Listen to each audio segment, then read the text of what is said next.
ആന്ധ്രാക്കാരുടെ ഒരു സ്റ്റൈൽ സാധനമുണ്ട്. ആന്ധ്ര വെണ്ടയ്ക്ക പുളുങ്കൽ. അവിടെ വരെ പോകാതെ നമുക്കിവിടെ ചെയ്യാൻ പറ്റും നോക്കണ്ടേ. ഈ ഒരു രീതിക്ക് അങ്ങോട്ട് അരിഞ്ഞെടുക്കുക.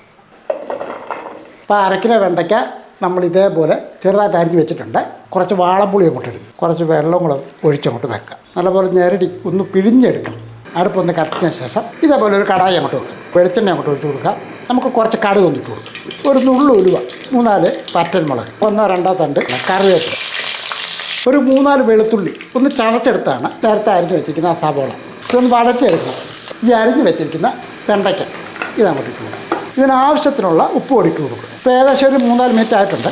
ഞാൻ ഇതിൻ്റെ കൂട്ടത്തിൽ ഒരു 2 പച്ചമുളക് ചെറുതായിട്ടൊന്ന് അരിഞ്ഞ് വെച്ചാൽ ആ തക്കാളിയും കൂടി എൻ്റെ കൂട്ടത്തിൽ ഇട്ടിട്ട് കൊടുക്കും. എല്ലാം കൂടെ കൂട്ടി ഒന്ന് ഇളക്കി കൊടുക്കും. 1 ടീസ്പൂൺ അളവിൽ എരിവ് കുറവുള്ള മുളക് പൊടി, ഒരു 1/4 ടീസ്പൂൺ അളവിൽ മഞ്ഞൾപ്പൊടി, 1 ടീസ്പൂൺ അളവിൽ മല്ലിപ്പൊടി, ചെറിയ ജീരകപ്പൊടി. ഇതിങ്ങനെ ഒന്ന് ഇളക്കി കൊടുത്തതിന് ശേഷം വേണം ഇനി ഇതെല്ലാം കൂടെ കൂട്ടി ഒന്ന് ഇളക്കി കൊടുക്കുക.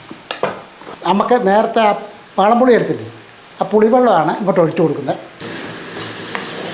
നമുക്ക് കുറച്ച് ചൂടുവെള്ളം ഒഴിക്കും. ഇതേപോലെ നിരന്ന് കിടക്കത്തക്ക രീതി വെള്ളം ഒഴിക്കണം. ഇനി ഇത് അടച്ചങ്ങോട്ട് വെക്കും. ഇപ്പോൾ ഏകദേശം ഒരു 4 മിനിറ്റോളം ആയിട്ടുണ്ട്. ചെറിയ തീയിലാണ്. എന്താ ഇളക്കി കൊടുത്ത് ഇതേപോലെ ഒന്ന് കുറുകി വരണം. കുറച്ച് മല്ലിയിലയും കൂടെ ഇങ്ങോട്ട് ഇട്ട് കൊടുക്കുക.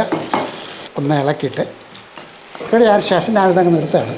നമുക്ക് ചപ്പാത്തിക്കോ അതുപോലെ ചോറിൻ്റെ ഒക്കെ കൂടെ കഴിക്കാവുന്നതാണ് കേട്ടോ. നല്ല ടേസ്റ്റ് ഉണ്ട്. ഞാൻ ടേസ്റ്റ് ചെയ്തതിന് ശേഷമാണ് പറയുന്നത്. തീർച്ചയായിട്ടും ചെയ്തെടുക്കാവുന്നതാണ്. നല്ല രുചിയാണ്.